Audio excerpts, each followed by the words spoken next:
What's going on, Chicago hip hop? On FaceTime 773. Right here is a legendary Rahmaan Statik. What up, what up? And we have my co-host, Mars. Mars Majesty in the building. And what is your alias? We just talked about this.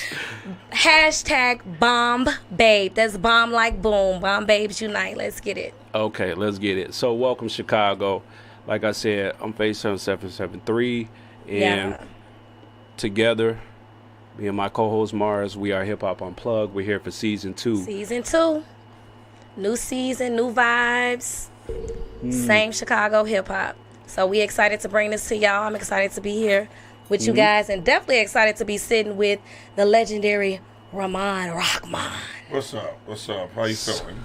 How y'all feeling? It's definitely I'm good to be here. Yeah. Now, you know I got to do this introduction, Most right? definitely. So let me do this. So first, let me give a shout out to our sponsors, Diverse City, Yes. Bronzeville Podcast, Moore's Beer, and Southside Radio Live. Yeah. With that being said, so Brother Statik received classic training from the American Academy of Arts and has produced over 600 mules, receiving mule commissions to cooperate clients such as Coca-Cola, Toyota, as well as creating illustrations, brand identity, print products of companies such as Frank 151 Magazine, and etc., etc. He grew up on the south side of Chicago, surrounded by urban art and public murals, which inspired him to be involved with subculture of street art.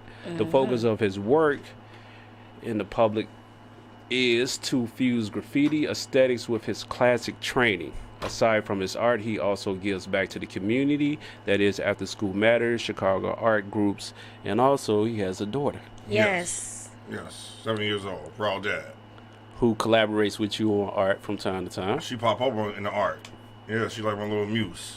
Yeah, I saw her in some of your Instagram videos. Oh yeah, on site with you or whatever. Okay, He was doing some alright. things. I'm like, that's so adorbs. Thank you. Is Thank she you. right-handed, left-handed? You said she right-handed, left-handed? Yeah. She's right-handed. Okay, I get Yeah. you. And is she like naturally, like organically into the art, or like did you usher her into that, or what was that like? You know what? Usher. She's naturally into the art, but like I just always brought her around art.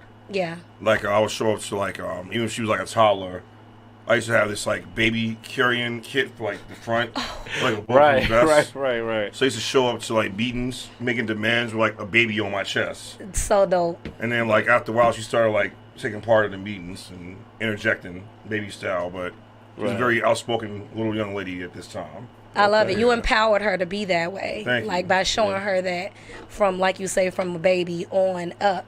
And black women, period, you need that type of confidence. Yeah. It starts with your dad. Yeah. So that was powerful that Yeah. you did that. Now I'm continue doing it. That's my mission. That's like what I took on upon her being born. I mean, it hits different when like you become a parent and you see like this little person that looks like you, that has like your same mannerisms, even down to like the cubicle of your fingers right there, and like they sleep like you and all that. So it's like a different level of humility right there, especially when that's your child right there. So like it's without being born, that kind of like up the ante for me.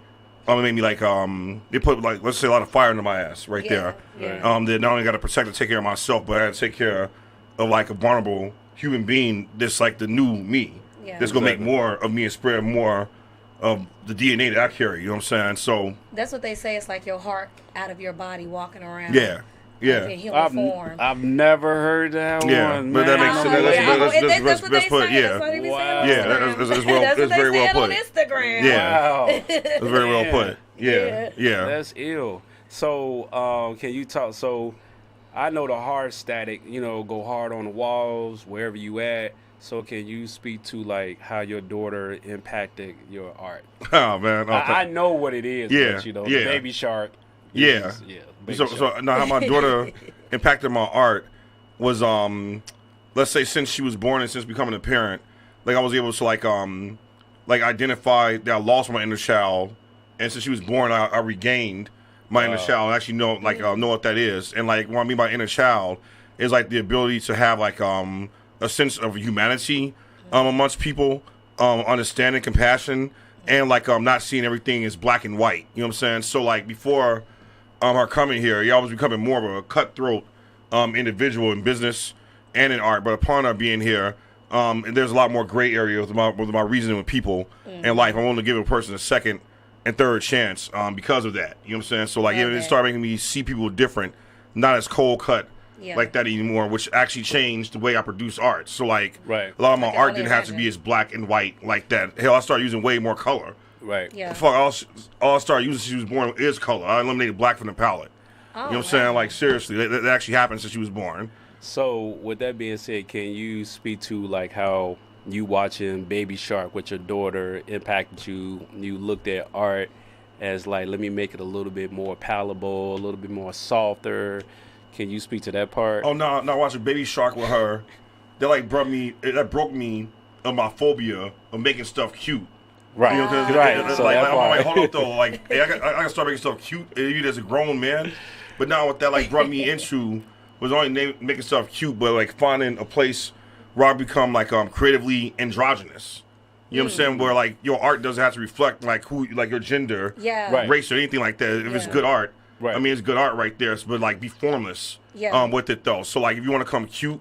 You know what I'm saying? Don't be insecure about that. If you want to use pink and magenta, like that's another thing. Like I was going hard and using pinks and magentas. Yeah. Right, yeah. And then that introduced me to using like cyan, right? And make the combination pink, magenta, cyan. And like it was a whole other level of color and saturation that I came across where it's like, yo, everything don't have to be like that. Like I said, black and white. Like that. There's a lot of variables in between. You know what I'm saying? Then there's a variable of nothing. Right. You know what I'm saying? So now I learned how to like creatively free fall. So like I'll come through and make a mess and make a masterpiece out of that mess. Yeah. That's interesting. That's interesting because basically what I'm hearing is that you've never been in love before to the point where you felt like a woman could have inspired you to your art in a way where you wanted to make it cute or like she was your muse. Because you know a lot of artists, even photographers, they say, you know, that's my muse with their women and they photograph and they end up in sexual relationships with them and so on and so forth. But basically what I'm hearing is that it took for you to have a daughter for you to feel that way. So your art has never been inspired by love or by a woman or a person you were dating?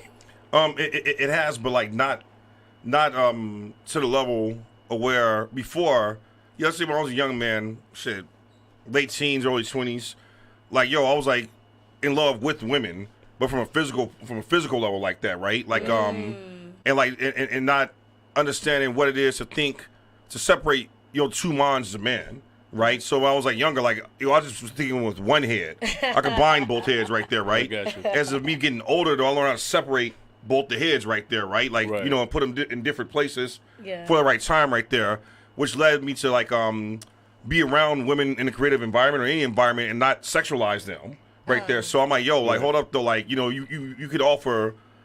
I mean, as a woman, you offer more than sexuality as a human being. You know what I'm saying? Like more power than that. So like. You stand to gain more in power and moving forward once you stop treating people like that. But it took me having a daughter to actually fully break that of me, like to come through and stop sexualizing women like that. Because I don't want nobody sexualizing my daughter. She's coming through on the business tip right there. Like I understand that karma works right there, but it brought me. It's just that to bring me to that point because before then, all I used to paint was like naked women. Sexy women, hot women right there. Right? That's where my head was at that time. Gotcha. You know what I'm saying? But now it's like, I can paint old women, babies, and find a beauty in them to bring it out. Yeah. So, I love that. Okay. So to that part, before you're a child, let's take it back. You're on the South Side. What was the first crew you engaged with, or what crew did you meet, or anything like that? And then how did you transition into the graffiti and all of that? First crews I engaged with. I want to start off like Inglewood, like what were you? We go back. We go back. Oh, okay, we go back in chronological order. Nah, me and my homeboy Joker started Who Crew back in the day, little party throwing crew. Got plugged with Necrobats, SAK Crew, Buck Crew, CF, DS. Yeah, and now eventually me and my homeboy Max Sansing started RK. Okay. You know what I'm saying? Like and like RK has been in the main crew I've been repping consistently since then, but like back in the 90s, though, it was like I was down with multiple crews at once. I used to go to Mad Euphonics parties. That's why I met you. You know what I'm saying? True. Going to those Euphonics parties right there. Always wanted to get down on you finds, but never could. Though I was down in acrobats, I was in a family. Yeah. Right there, you know what I'm saying? Fam, shout out Yeah. to Pugs. Yeah. Yeah. So then when did you start doing the graffiti? Because I know, to my knowledge in our interview, you was doing rhyming and then you was doing the DJing, you know what I'm saying? So how did the graffiti like take primary focus? Man, like the graffiti took primary focus somewhere around like my junior, senior in high school, where I realized I wasn't that good at rapping. You know what I'm saying? Like, I just had to come to terms with that. Like, I mean, at that time, based off today's standard in rap, Right. it probably wasn't that bad. You know what I'm saying? But like, but back then, though, like, hold up though, like, I remember like back in the day, Pugs used to like bust some dudes out of the cipher, lyrically have you feeling bad right there. You know what I'm saying? But I thank him for that. You know what I'm saying? Like, I got taken out my many fresh MCs. You know what I'm saying? Back then, that let me know like, hey, you know what? This kind of ain't for me. These dudes can wake up and drop a hot 16 at 3 in the morning. Right. I can't drop a hot 16 at 3 in the morning, man. I can't draw my ass off at 3 in the morning. Like, I learned my lane right there. You know what I'm saying? And like, once I figured out my lane, it wasn't no turning back. You know what I'm saying? Like, even to the point of like catching cases for it. You know what I'm saying? Like, it wasn't no turning back once I figured out my lane. Like, that legal situation made stuff dead serious. Yeah, no. You know what I'm saying? And you did a piece to that too. Yeah. Could you speak to the piece? Oh, no, well, you said a piece. I did a song Pugs made about us getting arrested together. Pugs made a song about us getting arrested together. Like, made multiple songs about it. That's cold, though. You know what I'm saying? I ain't friend on that. But no, the one, so Pugs did a song about them getting locked. But to that part, what about the piece you had did? You remember it was a piece you did where, like, all the police are coming out.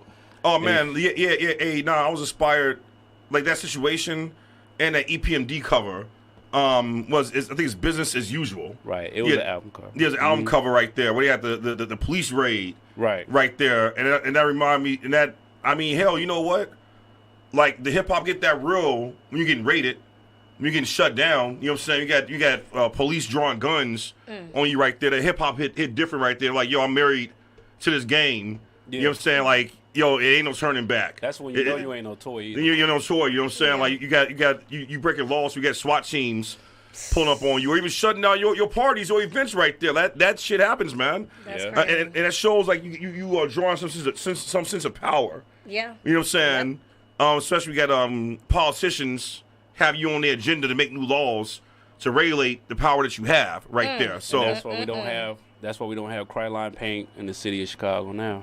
Oh yeah, the politics of the Delhi regime. Exactly. Yep. So with that, you get the arrest, but then you transition from out of the graffiti art, and then you start moving into the street art, right? Yeah.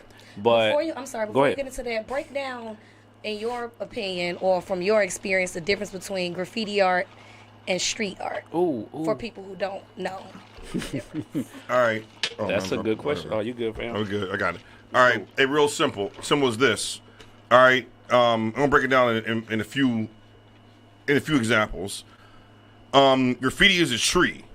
Graffiti is a tree, right? One of the branches happen to be street art, right? I like you would have no street art if there was no graffiti. All right. Now graffiti, like the modern graffiti we know of, is a style and a legal situation at the same time. Right. So like legally, you know what I'm saying? Like you coming through with this style of writing or painting that came from like New York City 1970s subway trains right there, right? So and it's not the dick and balls and swastika on the walls. Like that's also graffiti, but it's not the same thing because you coming through a graph that's your name, or you come through with your name on the wall illegally. That is graffiti in a nutshell, right? Right. Vandalizing, putting your name on the wall, letting people know who you are and that you was there, right? Street art, on the other hand, is a little bit more friendly and palatable right there. The term street art came around maybe back in 2010. Oh, that's back in 2010. Like I'm serious. Like that term is new. Yeah. It was developed by like some galleries or like some publications right there to like better sell, like doing artwork in public spaces on the street right there. So you're basically doing art on the street. You getting permission from the owner. Yeah. You might be kissing babies and beating people right there, right? So like graffiti on the other hand, it's like, yo, You bum rushing this shit like 2 in the morning, afternoon. It's gonna be in and out. You know what I'm saying? Like, Right. it is what it is. You know what I'm saying? While like everybody sleep late at night. yeah, then yeah. Right. We gonna do this. We're not real asking quick. you. Yeah, we're not getting your permission right You there. could get arrested. Yeah, but here's the reality though. When all else fails and when society falls, it goes back to graffiti. Let that sink in. During the pandemic, wasn't nobody giving permission. If you was painting the wall, you was all doing graffiti. You know what I'm saying? So let that sink in. So it's a difference. Yeah. But like it's like one is like the offspring, the other one is a parent. Right. So like even the offspring will still have some odd connection Right. with the parent right there. So when we talk about graffiti art, that's illegal. But then when we talk about street art, then we're talking about is legalized, where you can get a commissioned wall, you could do a mural, and or on that mural you could do on wood, center block, whatever, right? Okay, to that part. And it's in a public space. Yeah, Yes. correct. It's a public space. And more than likely you getting a check for that. Yeah, and not yeah, getting yeah. handcuffed for that. Yeah, you're more likely getting a check for that. Yeah.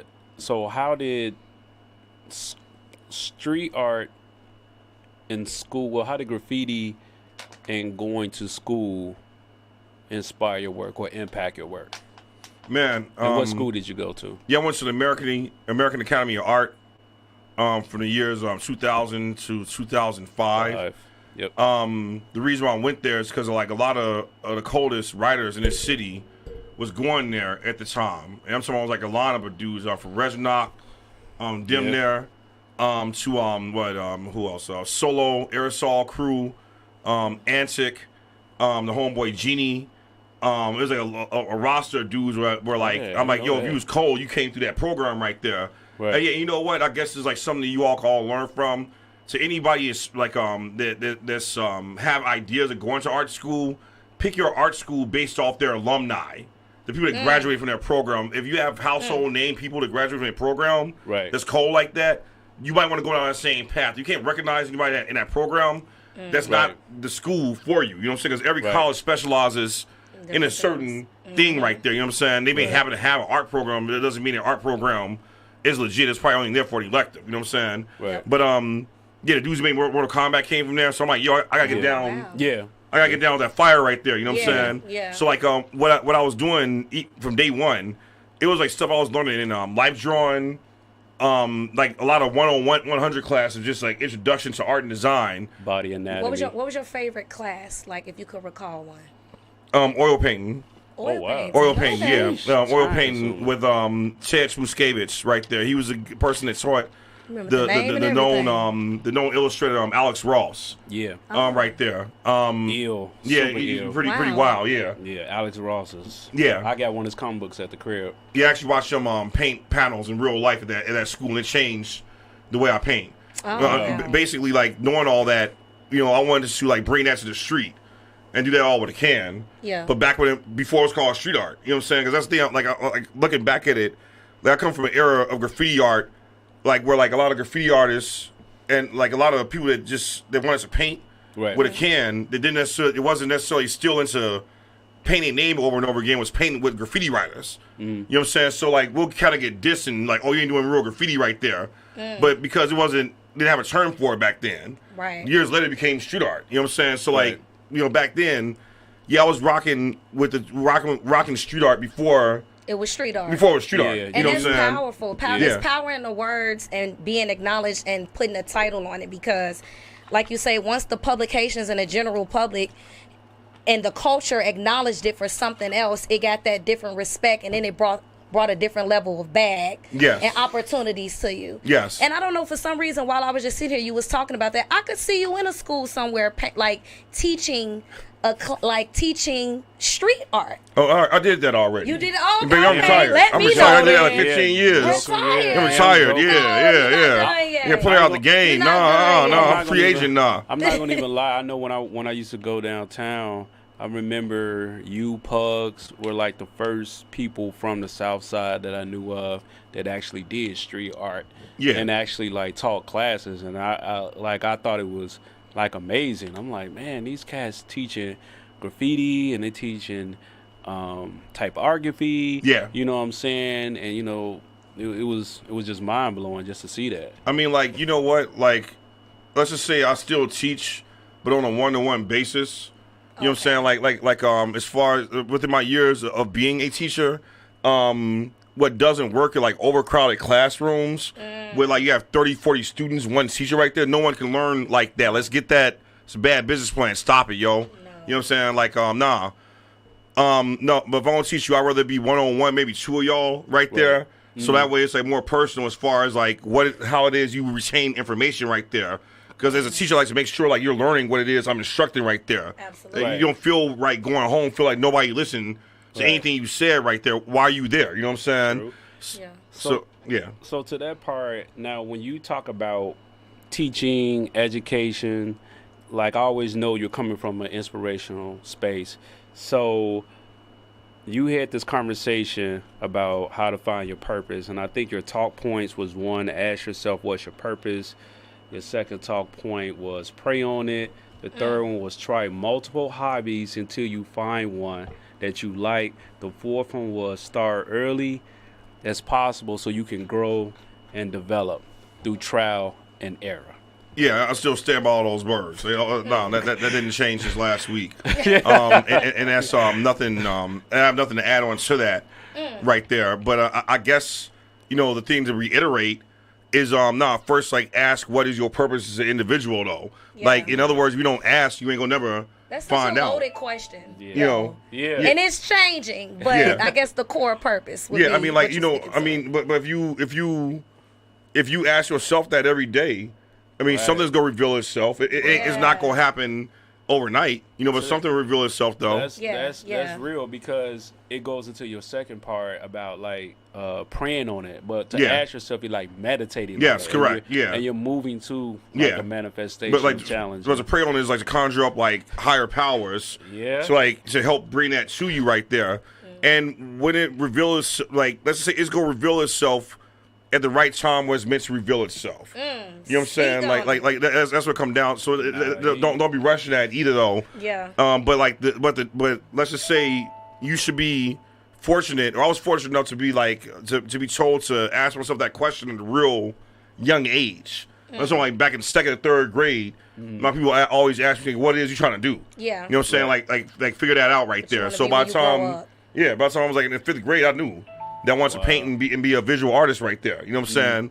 And go into the arts. Right. So like that makes a huge difference starting early with that. But if you starting off later, everybody move at their own pace. Ain't nothing being late. There's nothing wrong with being a late bloomer, right? Like at least you still alive.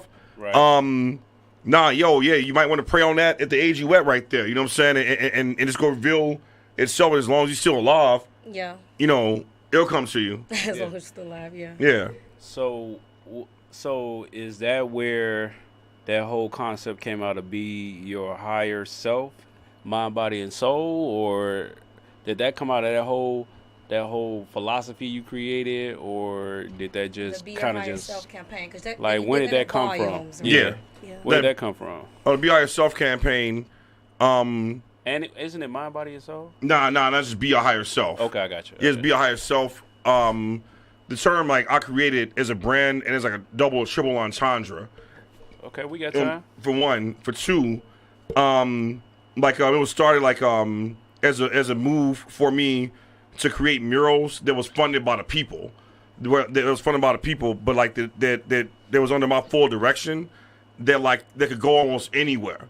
Right. So like the term "Be Higher Yourself" could go in a church, a gym, a dispensary, your baby's bedroom. You might want to see it in the morning. You know what I'm saying? Like it came from like I knew it would have different uses right there. The person I first heard use the term "Be Higher Yourself," believe it or not, was actually Louis Farrakhan. Farrakhan gave a whole speech some years ago about your higher self, right there, doing like Savior's Day. And I thought that was like you'd be surprised to get inspiration from. You know what I'm saying? Yeah, facts. But it was like I said, it was an old Farrakhan Savior's Day speech he had gave, and that stuck with me because it was real. It's like what's your higher self? What's your higher potential? Who is your higher potential right there? Yeah. Right. And I thought that was very inspiring right there. And what he was talking about kind of didn't have anything to do with art, but it had more to do with who you are as a human being, as a person right there. He be spitting. So like during the pandemic, like or right before the pandemic, I was raising money to do the first Be Your Higher Self mural that's standing right now on 61st in Halsted. My homeboy Slick, Howard Bailey helped me get that wall, and he was also helping. He put out a bunch of earlier merch and T-shirts right there. Right, all that happened like during the pandemic right there, and he also helped me get the Be Out Yourself on a North Avenue. It's like North Avenue restaurant wall. I forgot the name of the spot. I'm sorry, y'all. Don't worry. Go to his website. I'm sure it's there. Or on the IG page. Or the Instagram page, yes. Yeah, but like a lot of the Be Out Yourself murals like launched like during the pandemic.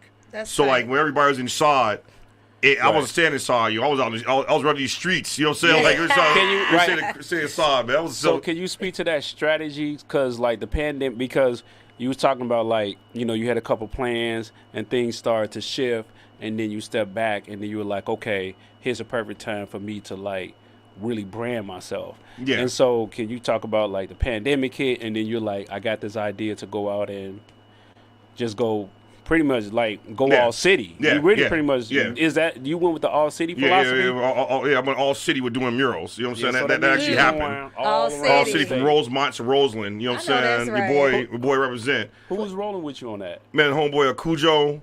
With Max Sansing, was Arcade Crew. You know what I'm saying? The Ruthless Kings. You know what I'm saying? Renegade Commandos. Quick question. Yeah.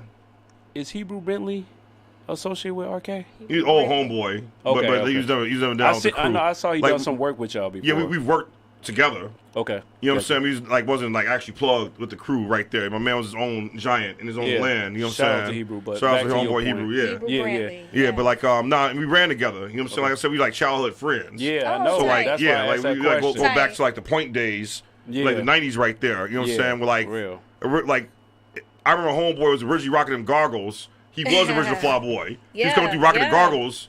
The ski goggles and shit. When he was a shorty right there. Like that was him. That's what as people a kid. who came You know up what with I'm him saying? say. He always is like that. Yeah, he wore glasses like that in real life, but as a kid right there, we used to come through dressed as the character. You know what I'm saying? So I remember, I know where that character came from with him. Right. A lot of that is him. You know what I'm saying? So do the homeboy right there. But you know, after a while, like you can't have too many giants in a little room like that. You know what I'm saying? You got to go into some more vast arenas to pump your work right there, and that's kind of what it came down to. So back to the arcade, and the whole COVID, so Cujo, et cetera, all these people running with y'all, and y'all deciding to do what?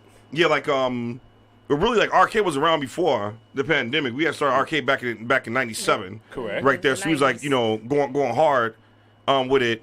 When the pandemic happened, though, it was kind of like an every man for himself situation, though. Whereas, after a while, didn't nobody know what cats was going through, because we was all trying to make sure our boats were staying floating right there. Yeah. So it came a time where if a cat could come through, they could, but it was the probability of them coming through wasn't as likely, because they had their own thing going on right there. Yep. Right. So during that time though, I want to find myself learning how to work more by myself. You know what I'm saying? Because you're supposed to be quarantining, not around people, right? Right. So so I'm like, it's a lot of stuff. I got used to just doing by myself, or even with less people right there, right? Started having my homeboy Uprise come through. My man would come through, work security for me, just for me to paint out in the streets overnight. Wow. You know what I'm saying? Just stuff like that. You was on 61st and Halsted, so you definitely probably needed some security. Yeah, you know what? 61st and Halsted, I had my homeboy Wayne Cosmo come through and watch my back over there. Yeah. And I seen some wild stuff happen over there. I seen a dude get carjacked when I was painting that wall, man. On a bright and sunny day. It was happening a lot during the pandemic, those carjackings. Yeah, The Kia boys was on the loose. No, I seen that happen. I seen enough of that happen on the streets to make me more of a God-fearing man. Yeah. You know what I'm saying? I'm like, the chaos is real out here. You know what I'm saying? Some of these stories you be hearing about is real. If you out here long enough, you might witness something, and hopefully you don't get affected by the collateral damage. Yeah. Of those incidents right there. It can happen. And it didn't discourage you though. None. Well, you've been pain overnight. Because Allah got my back. You know what I'm saying? So it discouraged me. You know what I'm saying? Allah got my back. So you go all city during the pandemic. What else are you doing during the pandemic? Are you building out your company at the same time? So what else is going on? I also picked up an iPad, the iPad Pro. Okay. And got up on a program on Procreate. And started going hard on being an illustrator and that's when the Be Your Higher Self like clothing brand and print started coming out. As of me getting the iPad Pro, like all that kind of happened within like a 2 or 3 month period. So this is one of the products. Yeah, it's one of the products. Yeah. Rocking on my head, one of the products. Right, you know what I'm saying? Nice. I mean, matter of fact, like, that's when you start seeing me pump like the mock Raiders logo. Right, is my logo like during the pandemic because I'm like I'm like the old school Oakland Raiders. Yeah, the street art, like the boogeyman in the game right there. Yeah, I'm like that old dude. That's like this jaded, been in the game. You know what I'm saying? Won championships. We still here though. Might play kind of dirty. Yeah. You know, like And you say the Be Your Higher Self. You told us that the Be Your Higher Self campaign was publicly funded because you started a fundraiser for your birthday on Facebook. Yes. Yeah. Wow. I'm bringing that back this year. I'm bringing that back. Yeah. Let's go. Because as a matter of fact, if anybody has any has a wall on the main avenue that people could see, holler at me. Let's do a fundraiser for it for the next Be Your Higher Self project. Love that. Now I'm dead serious, but it has to be off a main street where people can see. I'm not painting nobody's bedroom, nothing like that, in nobody's alley. It has to be the place you can see it at, right there, right? But like holler at me, let's raise some money for that, right? Yeah. Because I want to do another birthday fundraiser. Because my birthday the next 2 weeks. Oh, it's coming soon. Okay, right on time. Yeah. What's your Facebook name, just so that people can know where to find you? Rahmaan Statik. If you can see it on the shirt right here, you know what I'm saying? Rahmaan Statik. RAHMAAN. We're gonna tag that in the comments. Pin it in the comments too for y'all. To that part, can you kind of let your audience know about like all the different mediums you painted on, or I could speak to them? So you got, I saw wood, I saw you painted on steel, concrete, cinder blocks. You even did glass, correct? Yeah, I'm painting on everything, man. Yeah, I didn't. Anything he that's took solid. an oil painting class, so he can paint on anything. I'm painting on people. You know what I'm saying? I haven't seen that. Painting on people. Well, who else?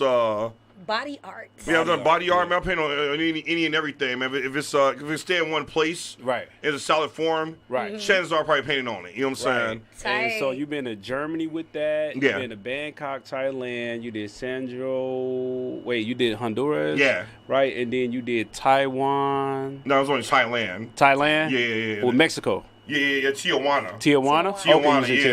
Okay. Yeah. So you traveled the world to get down. Yeah, and Germany. In Germany. Yeah, I mentioned Germany. Yeah. And so I know you made some new friends. Could you speak to like some of the new friends and maybe how they might have influenced your bodies of work? Oh man, yeah. Like there was one dude in particular in Miami where y'all meet each other when y'all on the wall. It was in Miami, and y'all was talking about Arabic writing and Asian writing and the symbols and how it inspires. But I can't remember the guy's name. He was right on the side of you when you was doing the piece. Recently? It was when you was in Miami. It's like about a year on ago. The vegan, yeah, and it was at the vegan spot. Oh, at the vegan spot. Yeah, I can't remember buddy name. Wait, hold up though. I got a lot going on in Miami.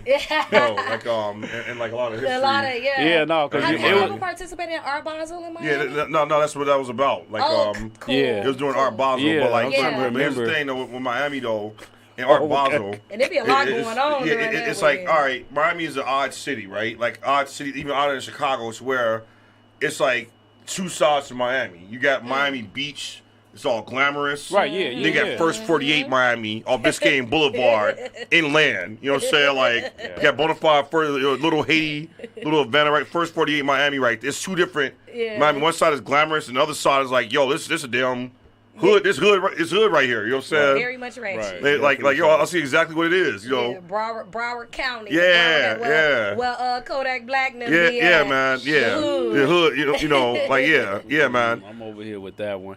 Well, let me ask you a question. So, for any aspiring writer, like, what's a startup kit for them? Like, to be a writer or graffiti artist, like, what do they need to start off with? Like, what's a starter kit? Yeah, you'll get yourself a black book, some markers, any kind of ink pens. Pick up the book Subway Art. Buy the movie Star Wars. Yes. Get yourself a little spray paint kit from I don't know, Spray Planet or something. Your basic colors. Get yourself a door or a wood panel. Go practice painting some of them ideas on that wood panel right there. You know what I'm saying? So you can learn how to paint bigger. Get yourself a pilot marker. You know what I'm saying? Get yourself a few acrylic paints. You know what I'm saying? Those little brushes right there. Learn how to write your name with that pilot marker. You know, understand how to flick your wrist right in order to come through and sign your name with some swag, with some style right there. You know what I'm saying? But yeah, like basically like the discipline. Yeah, here's the thing though. People gotta understand as far as my background with street art and graffiti. Like I'm old enough to come from the era when like a lot of people that was doing street art was painting with graffiti writers, right? So like there's still like a lot of like stuff that has to do with graffiti culture that I still carry right now as an artist, right? So like most street artists don't value. Let's say you're a new street artist, you just started, you may not value, you know, graffiti itself, right? Like how to write your name. Then that reason want to come through and paint some pretty stuff on the walls. There's a whole generation of street artists like that, right? Yeah. But I come from the era of where like, yo, you know, I was introduced to street art through graffiti. Right. You know what I'm saying? So like, it's the root. It's the root. It's the street right there. So I it remember makes being sense there that for you the would street. still be carrying or working with things now that you started with because, like you say, that's the foundation. Yes. That's the root. Yes. Like even now, it's the way I signed my name, and you can tell who came from that era based off of the way they signed their name, though. Wow. You know what I'm saying? Like I can see it from like afar. I'm like, yo, that dude just like started painting like out of 2010. Wow. You know what I'm saying? Like I can see that. It's a nuance. Because you're talking about as it relates to the character of the letters, Yeah. and the placement, and even what the little like what called the accolades, like the little that. like you got wings, you got the hashtags, you know what I'm saying? You got the hyphens, you got the halo. You even got street numbers. Yeah. You know what I'm saying? Some people do hard. Some people do a line underneath their name. So yeah, that's a good talk point right there. But like yeah, because like if you come me being from the graffiti era, I got like 50 different ways of writing name static, or drawing name static. You know what I'm saying? I got, like stacks of black books. Where I like practicing that from like the 90s. And this was before or after school? During school, baby, like all that, man. I felt classes. It went Yo, even crazier, like art school, rather. During art school, yeah, I felt French class, learn how to write the name static with style. I got a whole notebook. You know what I'm saying? I was a shorty back then, so it was high school. So are you sitting in the back of the class doing it, or in the front? Was you bold enough to be in the front? I was in the back of the class. Okay, I was in the back of the class. Yeah, They didn't play back then. Yeah, straight French class, and I used to do funny stuff like ditch last period to go hang out at Kenwood High School and then go to the point. That's what I met this dude. You know what I'm saying? They just cut class to hell in somebody else's school. Wow. They go hang out with people at the point right there. You know what I'm saying? With a curfew. Oh, with a curfew back there too. Like that's why you was ditching. You had to get in before that curfew. There you go. So how did you get into characters? How did I get into I got into characters because I was always into comic books. Oh, what books were you reading? Man, Ooh, as a shorty, Dr. Strange. Man, Dr. Strange. No, the Punisher, the X-Men comic books. Oh. Matter of fact, the Be a Higher Self logo is very influenced from the X-Men logo. That's where the perspective comes from right there. There's a lot of comic stuff I'm still influenced by to this day. My original art training came from that book, How to Draw Comics the Marvel Way. Like that's my first, learn to draw perspective, buildings, all that. Like in the fifth, sixth grade, I learned that. You know what I'm saying? But I came up in comic books during like the Image Comics, Rob Liefeld, Spawn era right there, like early '90s right there, and I still carry that since day. Right, matter of fact, this is a joint I'm working on right now. For the Meeting of Styles, I'm finishing up right now. Is influenced by like the Punisher. You know what I'm saying? Like two guns shooting. You know what I'm saying? Like working on that right now. Yeah, it's influenced by the Punisher comic books right there. Damn, that's crazy. So what type influenced you? You said typography. What typography influenced me? Old school. What's up, King? How you feeling, baby? All right, good to see you, man. Old school. Old English. What else? Arabic calligraphy. like the West Coast, like gang graffiti calligraphy from Chaz. Like who else? Chaz, The Futura font. The Futura font is the that. Supreme font. You see the Supreme logo? That's Futura. It's like Futura bold oblique. That's exactly what it is, right? Wow. I know that by heart right now. I see. Futura bold oblique. Yeah, right there. That's a winner right there. Yeah, Futura. Helvetica. Helvetica. Yeah. That's all I can think of right now as far as fonts that. Yeah. So you spoke on the starter kit. Let's speak about how you can go from graffiti artist to street artist to being commissioned or monetizing your craft. What can a street artist now do, or give them some tips on how they can monetize their craft? Oh man, like I'll break it down to you like this. Like as far as making money off of art, like each city that you like, the opportunities may vary per city. Each city has their economic niche. So like for instance, like in Los Angeles, their economic niche is movie studios. Well, movie studios, some college, but it's like more basically you could be in LA, get a job working for some kind of movie studio in the record industry, right? New York City, same thing, right? Movie studios, TV production, and radio, right? Yep. So you can hop on the train, go to Times Square, and mess around and get a record deal right there. Sure. Because you're in New York. Chicago, on the other hand, is teaching and marketing. Okay. It is teaching and marketing. Like if you want to make money in the city doing art, by default, you will bump into a teaching or marketing job. It is not that hard to become an art teacher in the city of Chicago. Gotcha. Right, and make money off teaching art. It's not that hard to get a marketing job. Yeah. Right, where like as a rapper, you may be making the next McDonald's jingle or something like that. As a visual artist, you may be designing the new Sprite logo or something like that. Like it can happen here. Yep. You know, and people come here for that reason. So first thing I say, as far as like monetizing your work on a real life level outside of social media, is understand what the market niche is of your area, of your city right there. Because some cities, like even like for instance Atlanta, right? Yeah. You got the Turner Corporation and Coca-Cola. Right, like you got a few main corporations in Atlanta, so where like you can make money in that city, you might want to work for CNN or you know what I'm saying, like one of them broadcast companies from that region right there. Sure can. So like no, that's all like take notes to like what's the real institutions in your city that like do give jobs to artists right there. Figure out where you fall at. Second thing is that make a social media account that's just all about marketing your art right there, right? Yeah. Because I come from the era before social media to where everybody just had websites. Yes. Right? Yes. Like I remember like back in the day where like it was everybody had to have a Flash website, right? The macro media Flash, you had some flipping logo and your website right there, right? www. Yeah, but like now it's like you're in the era of social media, the smartphone. Yeah. So like, but I would recommend having both. Okay. They have a website and your social media thing going on because you could regulate your presence on the internet by driving that much content on the internet right there. Like, it's a good look when you're an artist and you have a website as well, because then when people Google search you, they have multiple mediums to see what you have going on. And then with your website, Instagram or social media, they have their own format. Yes. But I like with your website, you have it tabbed off to where, okay, if you want to see my resume, if you want to see my murals, you have it chronological order. Yes. So if I was looking for something specific, for example, if I wanted to know what year you did that painting, the art on 87th and Vincennes in Homestead, I could go right to your website and I will find it easier than going to your Instagram. Exactly. So that's a good point. Exactly. But like it's funny because I remember like back in the day,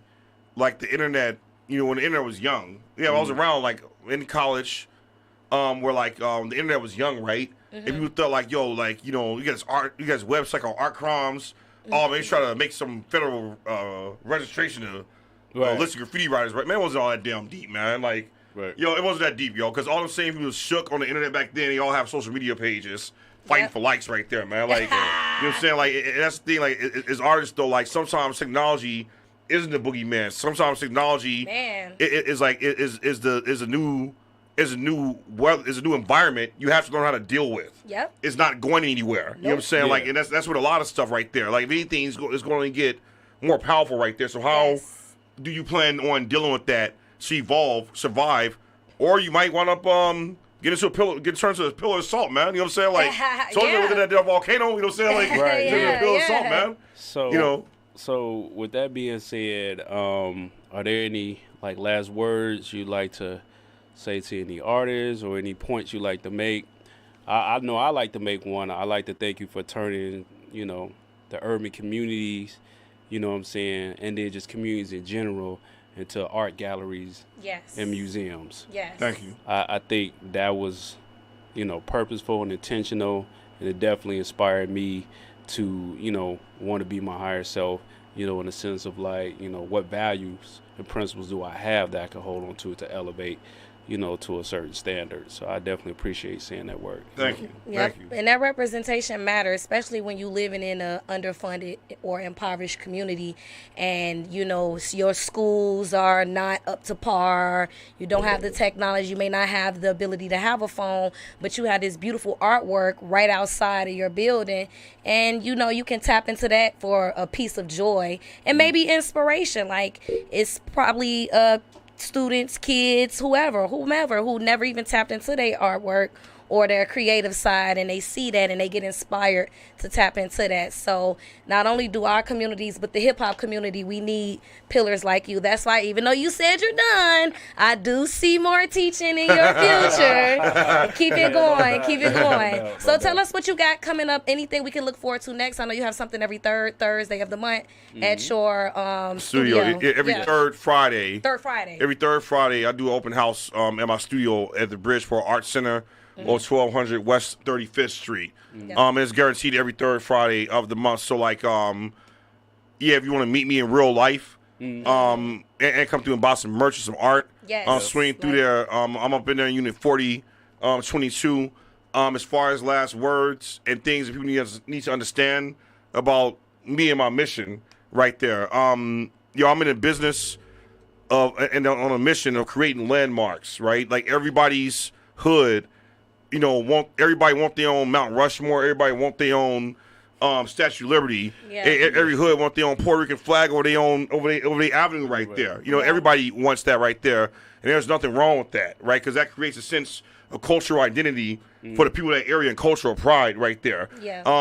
There's nothing wrong with people having cultural pride as long as you're not stepping on the next man right there, right? 100%. But that cultural pride can actually inspire you. So, like I said before, be your higher self, be the better you right there, right? Yep. Try to make the right decision right there. Try to, try to build better generational wealth and generational habits for your kids and offsprings right there. A lot of that is going to come from the inside of you, not some external stuff that's something you heard on the radio, on TV right there, right? Yeah. Right. Like I'm out here to paint murals as a challenge to like popular marketing right there. So like you see a mural that I paint, I'm trying to sell you an idea of inspiration, better hope, make your day brighter right there. Most billboards you see is trying to sell you something. Yep. And what they're trying to sell you is going to turn into trash.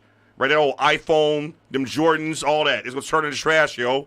Right? Invest in art right there. Invest in static. You know what I'm saying? Invest in static. Invest in static. So, I will be running another mural fundraiser within the next couple of weeks right there. So, please look out for that on Facebook and on social media right there. Support this artist. Yeah, Support this mission. Because my angle is this, though. Like, just from artist to artist, right? It all comes down to this. Like, as an artist, you can make money off of doing art, right? Don't be worried about it being dry, right? We have talent right there, and you promoting your work, it will come, right? It may be dry one week, but you go be on and cracking the next week. Now, where the real game changer thing happens at is can you do magnum opus projects over and over again? Those projects is just you, not you being a hired gun right there. Yeah. Right? Because in Chicago, you could get hired. You get hired as being a hired gun for art for a lot right here. You get you can make the next McDonald's jingle. Right, you can do the next McDonald's mural. Yep. Right. That's all right. It's gonna pay you some money right there, right? But that real flavor is what about the projects you want to do? Okay. Yeah. That's what people want to see, right? That's what made Dr. Dre the Chronic, Common Sense Resurrection, right there. You know what I'm saying? Like that's what made your classics right there, right? Yep. Being a hired gun as an artist, that's bread and butter money. Yeah. That's bread and butter money, right? So here's my thing, though.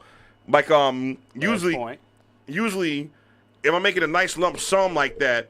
I'm usually a dude to invest that money back in me making more of my own art right there, man. Yep. There you You go. know what I'm saying? Like, As so you should. So, Yeah, exactly. So, with that being said, so every third Friday, people will be able to see what you've invested in, and they can come invest in you. oh Right? yes, Yes. yes, Okay. yeah, yes, So yes. you got our support, Thank you. and we're gonna take it from there. So, on FaceTime, this is Mars. This is Static. Thank you all for tuning in for Chicago Hip Hop Unplugged. I'd just like to say the 31st? The 41st annual Chicago Music Awards is coming up. Yes. That's going to be Saturday, September the 30th. Yep. And it's going to be at the Harold Washington Culture Center, 4701 South King Drive, Chicago, Illinois. There will be a VIP red carpet arrival reception at 6 p.m. and award showtime is at 7 p.m. Visit www.chicagomusicawards.org for the 41st annual Chicago Music Awards. And right now they have tickets on sale. The VIP tickets is buy one get one free. So for $75 you can get the two VIP tickets, and it comes with the whole shebang. We honoring DJ Casper, another Chicago legend, and we're also celebrating 50 years of hip hop. So make sure y'all go get those tickets. Support Chicago art. Support Chicago musicians. Support DJ Casper. Please. Thank you for tuning in to Chicago Hip Hop Unplugged. Yes. Stay plugged to unplug. Exactly. And now we're going to have guests coming up, which is going to be Dialect Tre and Hollowhead. Let's go. We out here. Let's Peace. get it. Peace.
Dialect Tre. Talk about because you're earthy.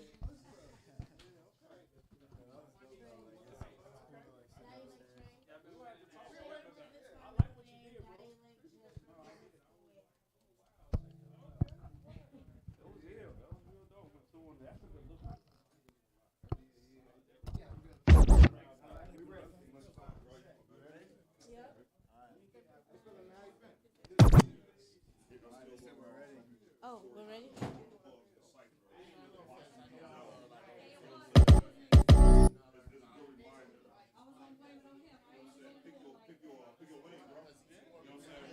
So,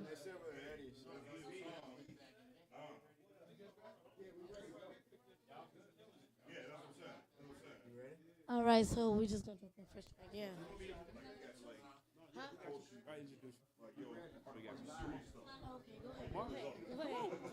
He said we live. Yo. Welcome to Chicago Hip Hop Unplugged Season 2. I am FaceTime 773, and this is. Mars Majesty in the place to be. And right now we have a special guest performance. We got two young rising stars. I learned about them through Jake. Shout out to Jake. And I was really impressed by just like them working together as a collective. So you got a rapper, an artist, a poet, all in one. And then you got a beat maker who's aspiring to start like killing the set with DJing. So I just like to give it up for Dialect Tre and Hollowhead. Thank you.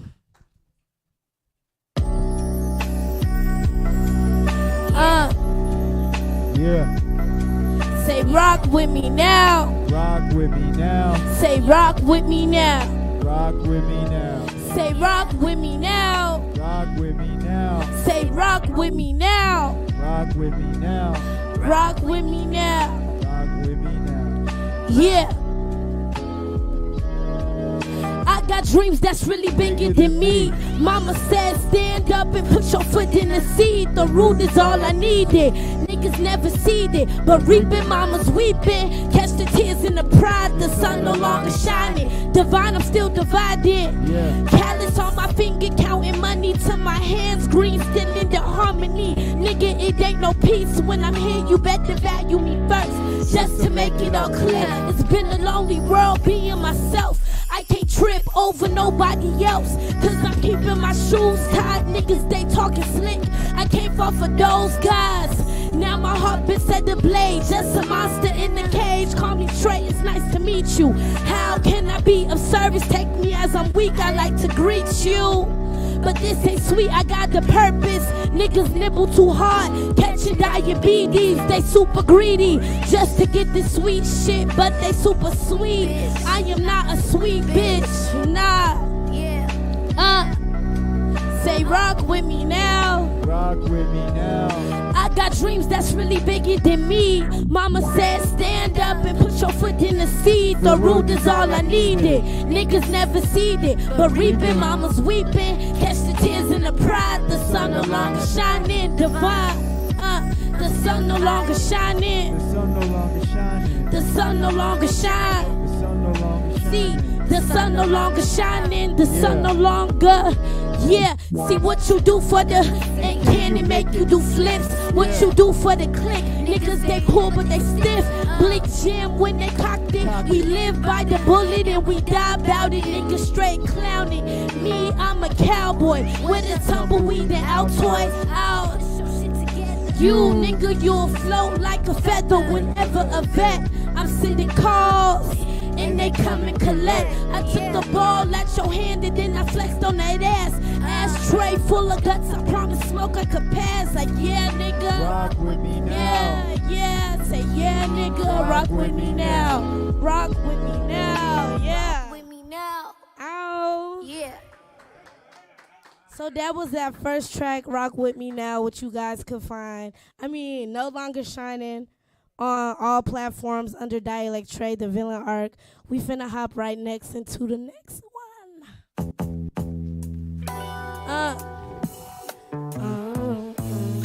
Yeah.